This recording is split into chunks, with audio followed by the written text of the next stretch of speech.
Bapa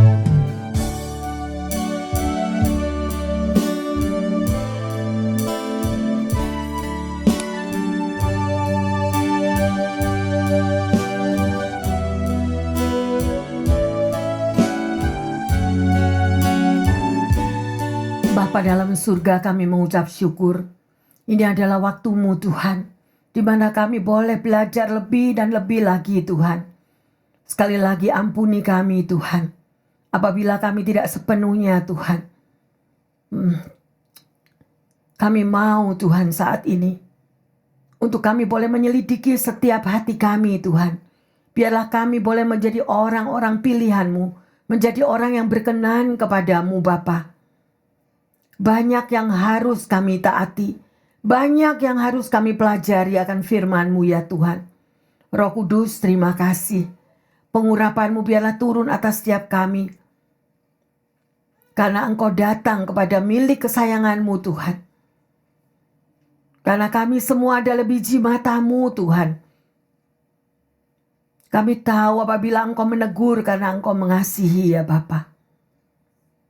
Terima kasih Roh Kudus.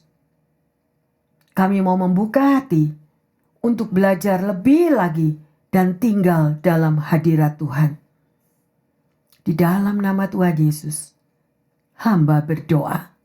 Haleluya. Amin. Shalom yang terkasih. Siang hari ini kita boleh belajar ya. Banyak yang harus kita pelajari. Karena sesungguhnya kita menjadi anak Tuhan itu bukan sekedar untuk main-main, tetapi minimal kita itu sangat menghargai dan merindukan akan kehadirat Tuhan. Ya, karena kita semua memerlukan hadirat Tuhan. Tanpa hadirat Tuhan, saudara dan saya tidak tahu apa yang harus kita jalani. Dan pengetahuan kita tentang Yesus Tuhan itu adalah sekedar rutinitas atau hanya sekedar tahu. Hanya sekedar tahu tetapi kita tidak melakukan apa yang dirindukannya. Mari yang terkasih. Kita sudah memasuki jauh lagi pada hari pertama di bulan yang kedua. Kalau kita mampu melewati di bulan yang pertama itu karena kasih anugerah Tuhan. Amin. Ya, dan kita mau, apakah kita di bulan yang kedua ini kita mau tetap sama menjadi orang anak Tuhan, orang yang sudah dipilih, tetapi segala etika dan kelakuan kita tidak sama atau sama saja dengan 15 tahun yang lalu saudara mulai rindu akan Tuhan, atau 10 tahun yang lalu di mana saudara mulai membuka hati untuk mengenal Tuhan. Tetapi bagaimana kehidupan pribadi kita, hubungan kita dengan Tuhan?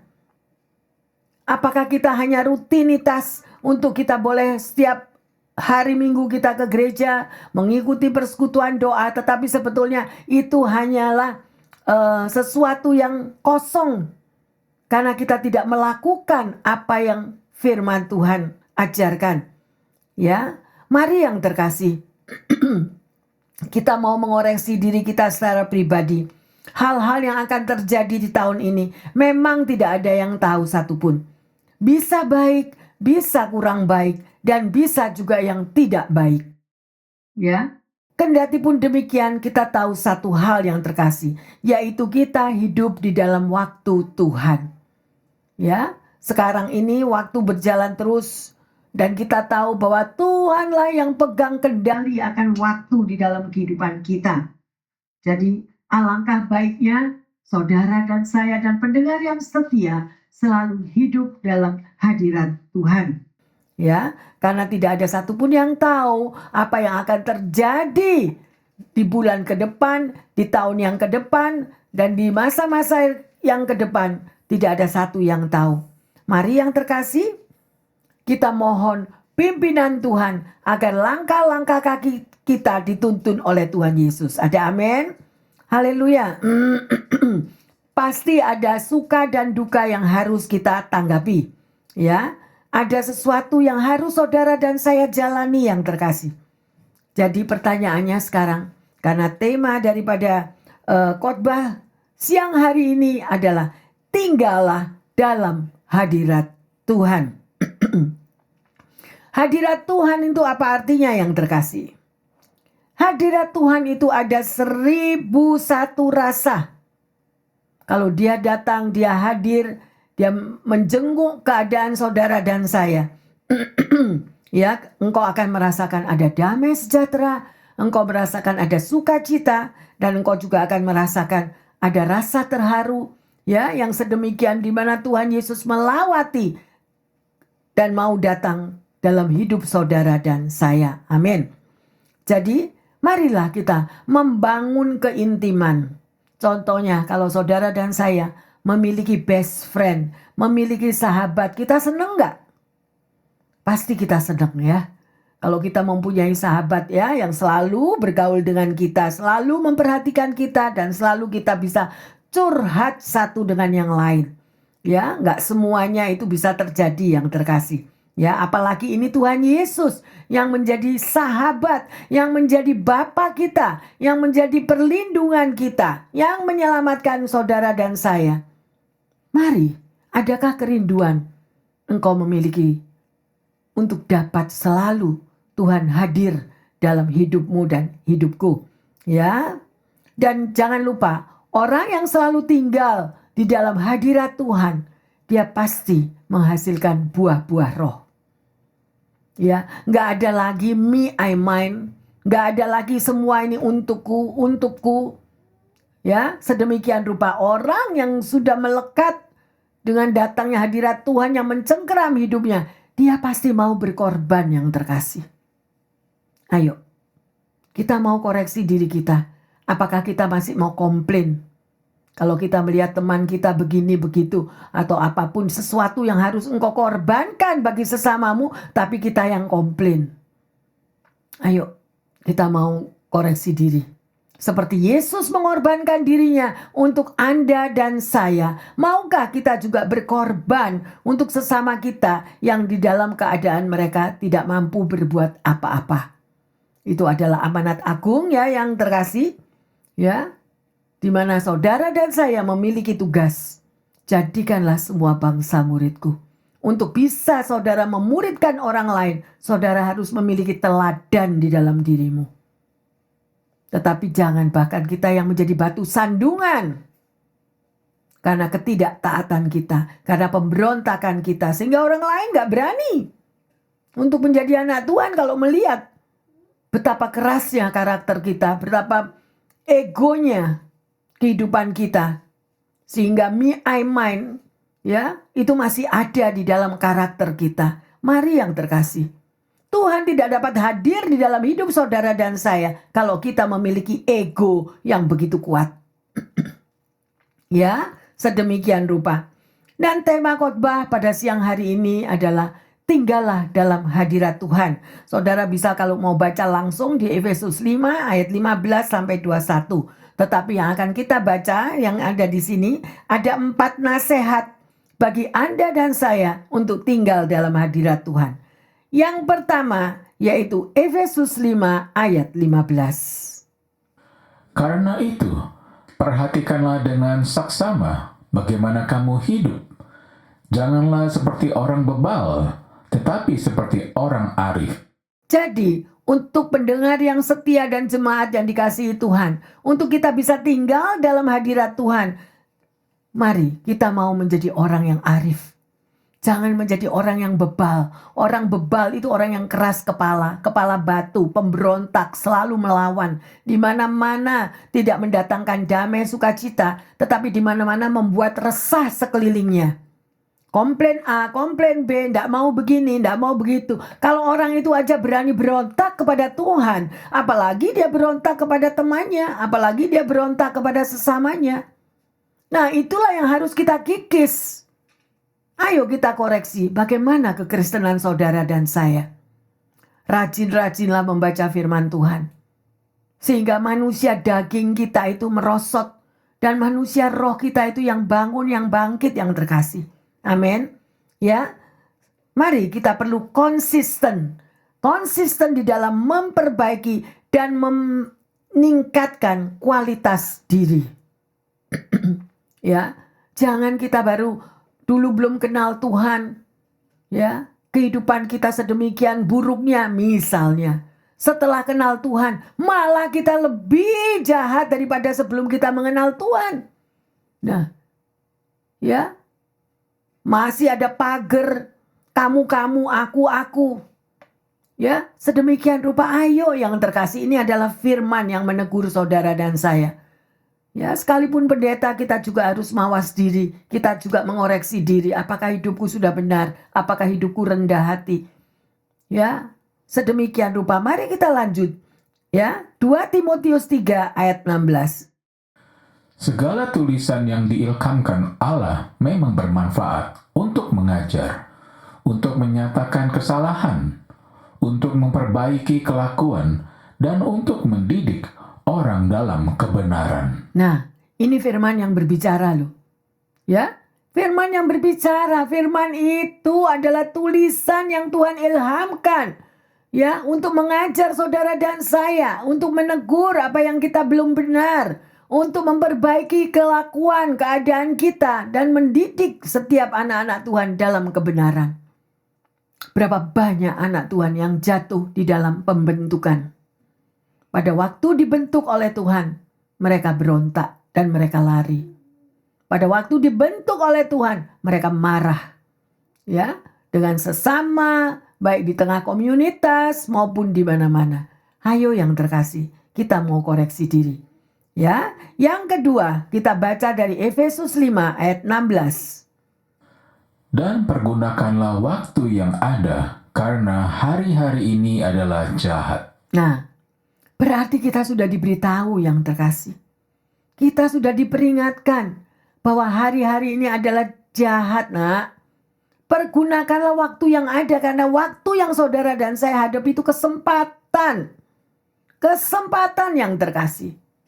Ya, berapa banyak kita mau memakai kesempatan itu untuk memiliki, untuk menghadirkan Tuhan di dalam hidupmu dan hidupku.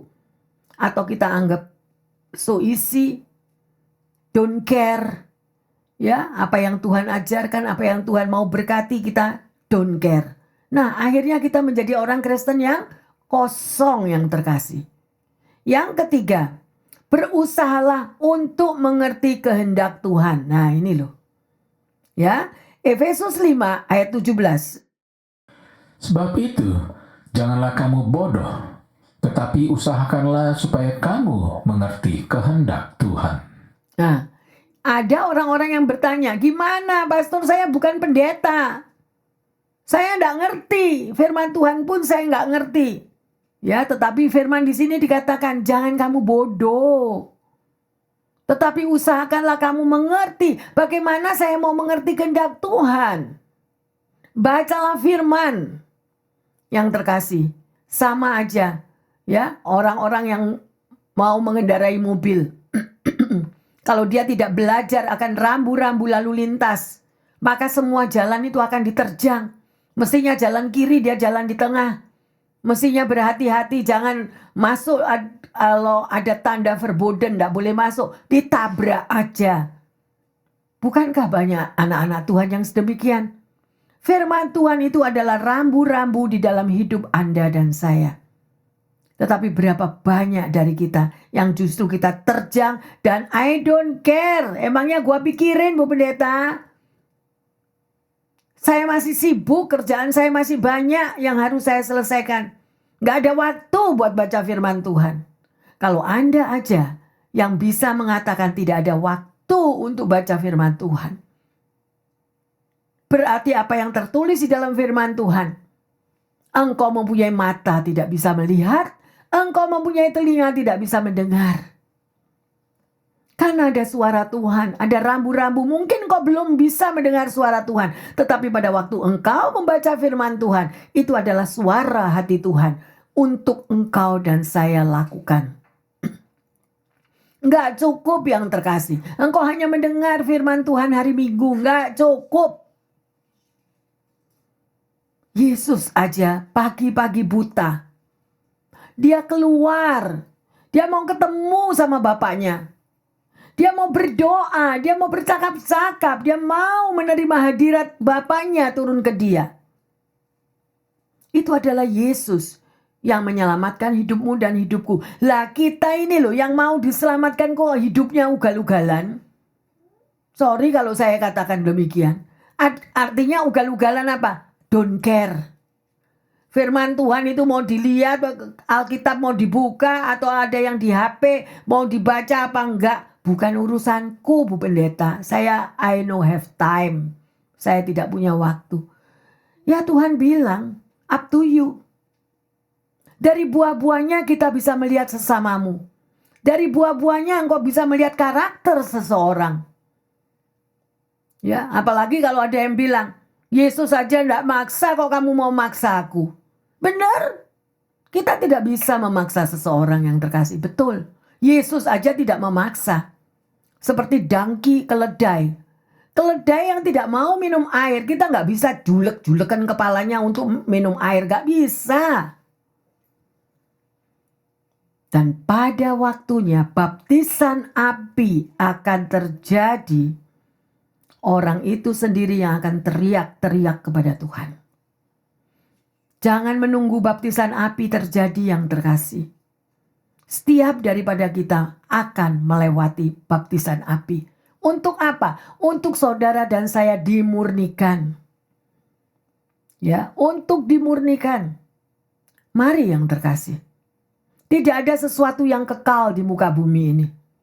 Baik di dalam pekerjaanmu, baik di dalam posisimu, baik engkau seorang presiden atau kepala negara, engkau tidak akan menerima hak-hak seperti apa yang Tuhan ajarkan dalam hidupmu kalau engkau tidak pernah memiliki hubungan pribadi dengan Tuhan. Sekarang kita tahu kan berapa banyak orang-orang berdoa untuk pemimpin kita yang di sini. Semua diminta untuk berdoa. Tidak ada satupun yang tahu akan hari esok yang terkasih.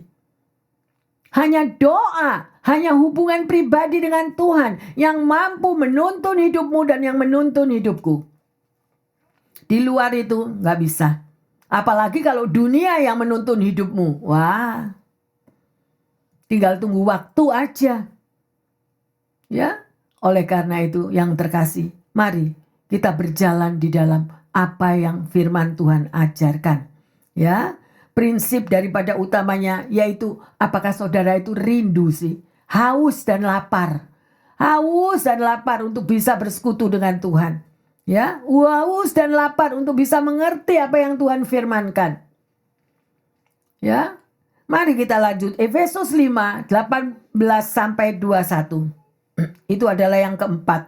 Hidup dipimpin oleh Roh Allah. Dan janganlah kamu mabuk oleh anggur, karena anggur menimbulkan hawa nafsu, tetapi hendaklah kamu penuh dengan roh. Dan berkata-katalah seorang kepada yang lain dalam mazmur, kidung puji-pujian dan nyanyian rohani. Bernyanyi dan bersoraklah bagi Tuhan dengan segenap hati. Ucaplah syukur senantiasa atas segala sesuatu dalam nama Tuhan kita Yesus Kristus kepada Allah dan Bapa kita. Dan rendahkanlah dirimu seorang kepada yang lain di dalam takut akan Kristus. Haleluya. Ini adalah sesuatu yang luar biasa ya. Ini sudah ada dalilnya atau sudah ada rumusnya bagaimana saudara dan saya hidup yang terkasih. Ya, semuanya itu sudah tertulis di situ. Sama aja saudara mengendarai mobil. Kalau engkau berjalan di dalam jalan yang salah, pasti engkau tertangkap dan pasti kena tiket. Ya, dan demikian juga kalau ini firman yang sudah ditulis sedemikian rupa, tetapi kita tidak melakukannya, bahkan kita hidup dengan sewenang-wenang, dengan keegoisan kita, dengan segala apapun tingkah laku kita yang menyakiti orang lain, bahkan menyakiti Tuhan. Satu hal saya mau ingatkan yang terkasih, kadang saya ini bingung. Bingungnya tuh gini loh, nyadar gak sih kita sebagai anak Tuhan yang sudah ditebus, yang sudah diselamatkan, apa saja yang kamu lakukan kepada sesamamu, kepada saudaramu, itu engkau melakukan bagi Tuhan. Kalau engkau menyakiti sesamamu, engkau menyakiti Tuhan. Kalau engkau berbuat baik kepada sesamamu, engkau juga mempiutangi Tuhan. Makanya hati-hati berkata-kata. Kata-kata kita itu adalah kata-kata yang kita tujukan kepada Tuhan. Nah, disinilah kita tahu bahwa kekristenan kita itu berbuah-buah atau kekristenan kita itu cuma kulitnya aja. Kulitnya begitu bagus, begitu cantik, rajin ke gereja, 7 hari seminggu, ya, sampai setahun sedemikian, bahkan pelayanan di gereja. Lu coba yang terkasih. Berani melayani, tetapi di dalam attitude-nya sehari-hari, di tengah komunitas atau di tengah pekerjaan atau dimanapun, berbeda daripada firman yang Tuhan ajarkan. Ya, ayo. Firman Tuhan itu bukan untuk menghakimi, tetapi firman Tuhan itu untuk mengingatkan posisimu dan posisiku. Kita duduk sama rendah, berdiri sama tinggi yang terkasih. Ya, milikilah. Kalau engkau tidak bisa respect kepada temanmu, how come you can respect to God? Karena temanmu itu juga biji matanya Tuhan loh. Pendeta itu cuma kacung atau babunya Tuhan. Yang untuk membimbing, yang untuk menuntun, yang untuk membawa jalan keselamatan, mengenal lebih lagi kepada Tuhan Yesus. Dan di sini ketahuan semua sekarang. Kalau sudah kelihatan semua di dalam komunitas, di dalam pekerjaan, di dalam semuanya itu, kelihatan semua siapakah engkau, orang yang merendahkan dirimu, orang yang rendah hati, atau orang yang pemberontak. Sedih banget loh. Apalagi orang yang sudah puluhan tahun dibaptis. Firman itu nggak jalan, sampai saya ini bingung. Tuhan. Mau sampai di mana? Dan apakah itu kita nggak tahu loh. Kalau minggu depan masih hidup, 3 hari lagi masih hidup, sebulan lagi masih hidup. Iya, kalau berangkat langsung berangkat, puji Tuhan, haleluya. Tetapi kalau masih siksa, nggak berangkat-berangkat, mau minta ampun sama siapa? Karena persoalan hidupnya nggak pernah beres. Kadang orang nggak menyadari. Bu Pendeta, saya nggak mau ini loh ya. Saya nggak mau itu loh. Bu Pendeta, saya nggak bisa gini loh. Saya nggak bisa gitu loh. Lah Bu Pendeta atau Pak Pendeta bisa apa? Ya up to you. Engkau tahu jalanmu yang terbaik kok. Tetapi apa yang kita belajar adalah firman Tuhan. Karakter itu loh nomor 1 yang terkasih. Udahlah. Kesombongan adalah awal kehancuran. Saudara mau pilih mana? Kita ini semua itu saling berhubungan loh. Kita ini butuh satu dengan yang lain. Jangan bilang aku tidak butuh kamu ya. Aku tidak butuh kamu. Jangan bilang kayak gitu yang terkasih. Ada seorang pendeta yang melayani. Yaitu di tengah satu keluarga yang mereka itu hubungannya tidak harmonis. Setiap hari itu ada piring terbang. Kalau enggak piring terbang, vas yang terbang, sepatu terbang, semuanya terbang. Kemudian pendeta yang melayani datang dipanggil oleh istrinya di situ. Dimaki-maki habis, bahkan pendeta itu dikulitin yang terkasih. Tapi pada waktu sakral mau terjadi, di dalam 1 minggu,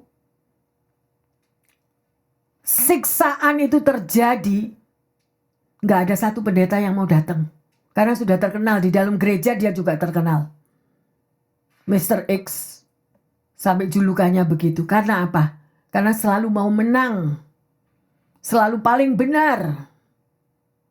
Dan begitulah. Akhirnya yang mau datang siapa? Yang datang yang justru melayani dia adalah pendeta yang dimaki-maki, yang pernah disiram air, yang pernah dibalang sepatu sama dia. Ya, akhirnya itu yang datang dan berdoa bagi dia. Hati-hati yang terkasih. Kita tetap saling membutuhkan. Teman yang satu dengan teman yang lain. Nggak perlu jadi sahabat misalnya, tapi kita mau berteman dengan kasih Kristus. Jangan ada lagi ego yang sedemikian rupa, yang malu dirinya sendiri loh. Ya, dan kita bisa melihat buah-buah dari sesama kita. Tuhan mengingatkan, jangan jadi pemberontak. Ya, mungkin engkau menang pada waktu itu, tapi hasilnya engkau juga yang bayar. Ya, yang terkasih, mari kita mau taruh Efesus 5, 18, 21, apa yang harus Anda dan saya lakukan. Ya, sedemikian rupa. Kita sering sekali merasa bahwa kehidupan rohani saya itu baik-baik saja. Pernah nggak koreksi diri? Ya, kita masih ke gereja, kita masih melayani, dan masih tahu akan ayat-ayat firman Tuhan, tahu, ya. Tetapi yang sebenarnya dia orang-orang tersebut tidak bertumbuh di dalam Tuhan. 15 tahun bergereja, 15 tahun baca Alkitab cuma hari Minggu. Sebagai pelaku firman, nggak tahu. Ya, tetapi dia merasa, oke, aku orang Kristen, aku sudah dibaptis kok. Aku pasti masuk surga. Ya, semuanya kehidupannya oke. Ya. Yang saya mau tekankan yang terkasih, aktivitas roh tidak selalu sama dengan pertumbuhan rohanimu. Ayo kita koreksi. Gimana manusia rohanimu? BCF 25 tahun. Saya orang pertama di BCF. Ada yang bilang gitu. Ya, tetapi dengan adanya yang begitu tidak menjamin dengan kemajuan rohanimu. Kalau manusia daging kita terus yang dipopok, yang dikasih vitamin, tetapi manusia rohaninya tidak pernah diperhatikan, sama aja bohong yang terkasih. Ayo, mari kita berlomba-lomba di sini pada bulan yang kedua ini. Bertumbuhlah manusia rohanimu. Bertumbuhlah kita semua. Kikis semua kedagingan. Jangan ada me, I, mine ya. Kalau Anda tahun 25 itu masih ada dengan ego yang tinggi, it's okay, tinggalin. Tapi tahun 26 Anda ngomong sama dirimu sendiri, Tuhan ampuni aku. Aku mau jadi orang yang rendah hati. Aku mau menabur kasih dimanapun aku berada. Ya, yang terkasih, jangan terus-terusan mau menang-menangan di dalam hidup kita ini. Ya, apakah engkau rajin membaca firman Tuhan di tahun 26 ini? Setiap firman Tuhan yang diberikan setiap hari itu menumbuhkan, itu menjadi pupuk di dalam manusia rohanimu. Supaya manusia rohani kita itu kuat. Lah kalau kita itu baca firman Tuhan aja gak pernah yang terkasih. Gimana Anda bilang, oh saya tiap hari berdoa kepada Tuhan. Hati-hati ya. Hati-hati. Pada waktunya kita akan bertemu muka dengan Tuhan dan kita bilang, Tuhan, aku ini sudah melayani di gereja, aku ini sudah berkorban begini, begitu, dari A sampai Z pengorbanan kita tulis dan kita tunjukkan kepada Tuhan. Dan apa kata Tuhan yang terkasih? Enyahlah engkau daripadaku, karena aku tidak mengenalmu. Jangan sampai engkau ditolak yang terkasih. Karena apa? Karena yang engkau layani, yang engkau lakukan, yang engkau korbankan hanya untuk dagingmu. Untuk kepuasan dagingmu. Engkau bisa membeli segelas air kepada pelayan Tuhan. Engkau sudah puas. Engkau bisa menjamin hidupnya, menjamin gerejanya. Engkau puas tetapi kosong hatinya dalamnya. Kosong. Tuhan tidak kehendaki itu. Yang Tuhan kehendaki itu setiap waktu engkau memuji menyembah Dia. Memiliki hubungan pribadi setiap waktu dengan Dia. Dan itu engkau akan ada hikmat. Engkau akan diberikan hikmatnya. Engkau akan diberikan pikirannya. Tuhan, hatinya Tuhan, perasaannya Tuhan akan turun dalam hidupmu. Tuhan bilang apa? Semua perbuatan baikmu itu adalah kain kotor di hadapanku. Kain kotor yang terkasih. Jadi jangan bangga. Kalau Anda sudah bergereja 25 tahun di sini, jangan bangga. Tunjukkanlah buah-buahmu. Ya. apa yang sesuai firman Tuhan ajarkan. Ya. Mari kita lanjut di dalam Mazmur 42 ayat 2 dan 3. Seperti rusa yang merindukan sungai yang berair, demikianlah jiwaku merindukan Engkau, ya Allah. Jiwaku haus kepada Allah yang hidup. Bilakah aku boleh datang melihat Allah? Yang terkasih, lihat firman ini. Ya, seperti rusa yang merindukan sungai yang mengalir, ya, yang berair. Apakah saudara haus dan lapar akan firman Tuhan? Apakah engkau mau belajar akan firman Tuhan? Dan bukan cuma belajar, mengenal firman Tuhan, tetapi melakukannya. Itu yang penting. Ya, itu yang terpenting, yang terkasih. Kalau kita nggak melakukannya, kita tahu firman Tuhan, sama aja bohong. Ya, kalau di sini dikatakan di dalam kitab Mazmur ini, seperti rusa yang merindukan sungai yang berair. Demikian Tuhan, aku ini merindukan Engkau. Makanya saya mau tanya, pendengar yang setia dan jemaat yang dikasihi Tuhan, apakah engkau haus? Engkau haus akan jamahan Tuhan? Engkau haus akan air hidup? Sehingga dikatakan, barang siapa minum dari air hidup ini, engkau tidak akan kehausan lagi. Lah ngapain kita minum air hidup itu berliter-liter kalau kelakuan kita itu seperti ada nilai sendiri? Why? Gak ada artinya, yang terkasih. Ini teguran buat kita semua. Engkau memanggil aku Yesus, Yesus, Yesus, tetapi kita tidak melakukan apa yang menjadi kehendaknya. Dan apa kata Tuhan Yesus? Enyahlah engkau daripadaku, aku tidak mengenalmu. Ya, semoga ini menjadi kesadaran buat kita. Ya. Seorang yang bernama Blaise Pascal, dia mengatakan bahwa dalam hati setiap manusia itu ada ruang kosong yang akan selalu terasa kosong sampai hatimu itu sendiri terisi dengan kehadiran Tuhan. Kalau kehadiran Tuhan itu tidak pernah mengisi dalam hidupmu dan hidupku, ya, hati kita yang terdalam itu kosong, yang terkasih. Datang ke gereja rajin, bawa Alkitab rajin, tetapi terjadi satu bakaran, satu pembentukan, kita akan tahu langsung siapa pribadi orang itu. Ya, hati-hati yang terkasih.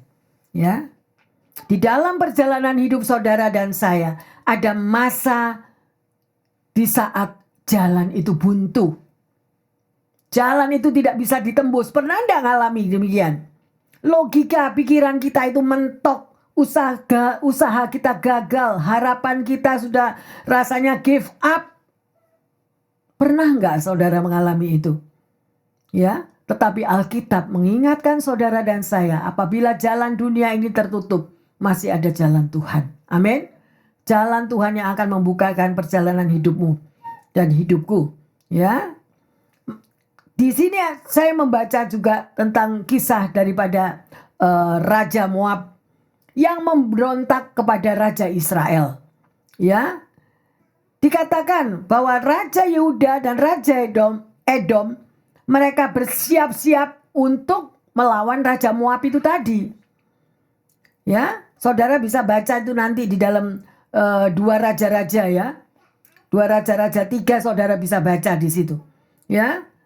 Dan Raja Yosafat bilang, ada enggak sih seorang nabi Tuhan yang akan menuntun, yang akan menunjukkan jalannya kepada 3 raja yang lain tadi. Ya. Dan di situ memang ada yaitu Nabi Elisa. Ya.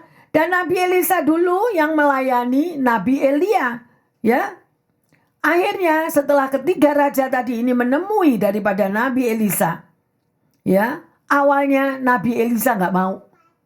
Ngapain kamu datang cari aku? Carilah kepada dewa-dewamu yang lain. Jangan kamu datang kepada aku. Ya, itu saudara baca sendiri Raja-Raja 3 ayat 13-14. Tetapi Raja Yosafat bilang, aku mau engkau. Aku mau engkau Nabi Elisa. Dan akhirnya Nabi Elisa memanggil pemetik kecapi. Why? Kalau Anda mengalami bertahun-tahun bergereja di BCF, selalu profetik itu terjadi di saat kita memuji menyembah Tuhan. Amin. Di saat kita memuji menyembah Tuhan yang terkasih. Demikian Nabi Elisa juga bilang, panggillah kepadaku seorang pemetik kecapi. Ada pujian, ada penyembahan. Dan disitulah hadirat Tuhan itu turun. Ya, banyak orang yang mengaku anak Tuhan tapi tidak suka memuji. Tidak suka menyembah. Ya, dan pada waktu kecapi itu dimainkan, hadirat Tuhan itu turun yang terkasih. Ya, karena pujian penyembahan itu berkenan untuk mengundang hadirat Tuhan. Kita baca 2 Raja-Raja 3 ayat 15. Maka sekarang jemputlah bagiku seorang pemetik kecapi. Pada waktu pemetik kecapi itu bermain kecapi, maka kekuasaan Tuhan meliputi dia. Ya, sedemikian rupa yang terkasih. Makanya jangan memuji Tuhan hanya waktu di gereja. Setiap hari di rumahmu, supaya hadirat Tuhan itu turun di tengah-tengah keluargamu. Kita butuh hadirat Tuhan yang terkasih. Ya, sadarilah bahwa sumber daya yang kita pakai terus-menerus itu harus diisi terus-menerus. Supaya kita nggak kekurangan hikmat daripada Tuhan. Amin. Ya, Yohanes 15 ayat 4. Tinggallah diam, tinggallah di dalam aku dan aku di dalam kamu. Sama seperti ranting tidak dapat berbuah dari dirinya sendiri. Kalau ia tidak tinggal pada pokok anggur, demikian juga kamu tidak berbuah, jikalau kamu tidak tinggal di dalam aku. Amin. Pertanyaannya, pendengar yang setia dan jemaat yang dikasihi Tuhan, apakah engkau tinggal di dalam Dia? Kalau engkau dan saya tinggal di dalam pokok anggur yang seperti itu, kita akan berbuah. Tapi bukan buah pemberontakan. Kalau kita itu berbuah menjadi orang yang kepala batu, yang keras kepala dan memberontak, itu pasti tidak tahu lengketnya ke pohon mana itu. Lengketnya nempelnya itu kemana? Saya tidak ngerti. Tapi kalau Anda dan saya melekat kepada pokok anggur yaitu Tuhan Yesus sendiri, engkau akan berbuah-buah. Dan buahmu itu adalah sesuai dengan firman Tuhan. Tetapi kalau kita melekat kepada jembatan yang nomor 1 dibangun di dunia, misalnya kita nempel, dipaku di jembatan di situ, yang tidak tahu saya siapa yang akan menopang. Melekatlah kepada pokok anggur. Jangan melekat kepada dunia ini. Ya, yang terkasih. Kalau engkau tahu membaca di dalam Mazmur 84 ayat 11. Ayo apa? Jemaat maupun pendengar yang setia. Mengatakan apa di situ? 1 hari lebih baik di rumah Tuhan. Amin. Ya, lebih baik 1 hari di rumah Tuhan daripada 1000 hari di tempat lain. Ya. Jadi yang Anda perlukan itu adalah hadirat Tuhan. Di rumah Tuhan. Di rumahmu sendiri engkau juga punya Tuhan. Tetapi 1 hari ada Tuhan izinkan untuk engkau dan saya bersekutu di dalam rumahnya. Ya, engkau tidak bisa bersekutu sendiri di dalam rumahmu seorang diri. Engkau butuh sesamamu. Ini loh. Kalau engkau merasa kuat hidup sendiri, kita nggak butuh teman. Kita tidak butuh sesama kita. Ada orang yang bilang, iya nanti kalau mati pulang jalan sendiri, ngubur sendiri. Saya harap tidak ada itu ya. Ya, yang terkasih. Hari ini kita sudah belajar untuk tinggal dalam hadirat Tuhan. Ya. Pertanyaannya, adakah saudara dan saya memiliki rasa haus dan lapar untuk mengenal Tuhan secara lebih dalam? Ya. Atau hanya berjalan sebagai orang Kristen yang rutinitas. Pokoknya aku Kristen, aku udah dibaptis loh. Udah dibaptis dari kecil, aku sudah selesai. Itu, tapi kosong, kehidupannya kosong.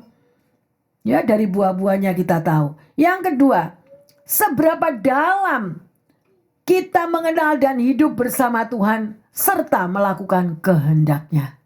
Seberapa dalam yang terkasih. Kalau engkau memiliki hubungan yang erat dengan Tuhan, pasti terlihat daripada sikapmu, terlihat dari perkataanmu, terlihat daripada kerendahan hatimu. Ya, sedemikian rupa. Dan sebagai ayat emas, mari kita baca Mazmur 27 ayat yang keempat. Satu hal telah kuminta kepada Tuhan, itulah yang kuingini, diam di rumah Tuhan seumur hidupku, menyaksikan kemurahan Tuhan dan menikmati baitnya. Pertanyaannya, apakah engkau dan saya pendengar yang setia sudah meminta kepada Tuhan? Ya, ada rindu, ada haus untuk diam di rumah Tuhan seumur hidupku. Karena apa? Di dalam rumah Tuhan ada kemurahan Tuhan, ada berkat-berkat Tuhan, ada perlindungannya, ada keselamatannya. Kok kita nggak mau yang terkasih? Jangan jadi Kristen gampangan yang terkasih. Jangan cuma KTP. Tetapi milikilah hubungan pribadi yang sebenarnya. Yaitu roh Tuhan ada di dalam diri kita. Dan kita melakukan kehendaknya. Maka itulah yang Tuhan inginkan bagi setiap kita. Amin. Mari kita masuk dalam doa. Bapa dalam surga, kami mengucap syukur. Kami mau belajar Tuhan. Memiliki Tuhan. Hati yang mengasihi Engkau. Hati yang mencintai Engkau Tuhan Yesus. Dengan adanya hal yang sedemikian rupa. Di dalam cinta akan Tuhan Yesus. Seperti cinta Tuhan Yesus kepada umatnya.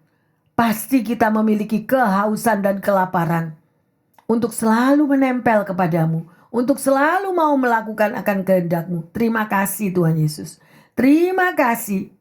Biarlah setiap pendengar yang setia dan jemaat membuka hatinya Tuhan. Untuk Engkau hadir di dalam hidupnya. Engkau ada di dalam kehidupan keluarganya. Engkau ada di dalam hatinya, pikirannya, pekerjaannya. Sehingga Engkaulah yang memerintah di dalam kehidupan setiap umat-Mu. Terima kasih Tuhan Yesus, terima kasih. Karena kami tahu bahwa hadirat Tuhan bukanlah perasaan ya Tuhan. Tetapi komitmen kami untuk bertemu dengan Engkau setiap waktu. Terima kasih Bapa. Biarlah kami berubah setelah kami mendengar bahwa kami membutuhkan hadirat Tuhan yang menuntun perjalanan hidup kami.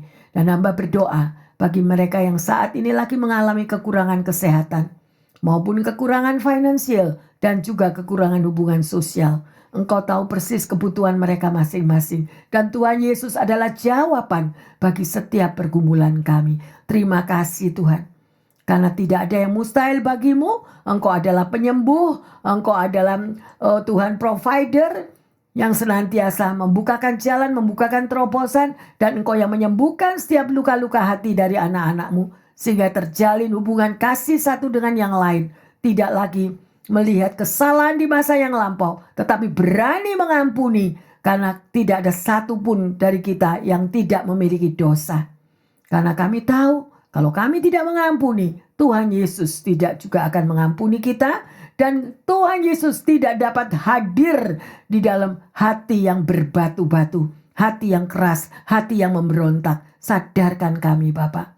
Sadarkan, biarlah kuasa darah Yesus boleh melumeri dan mencabut semua batu-batu kerikil-kerikil yang tidak dapat mengampuni ini tadi Tuhan.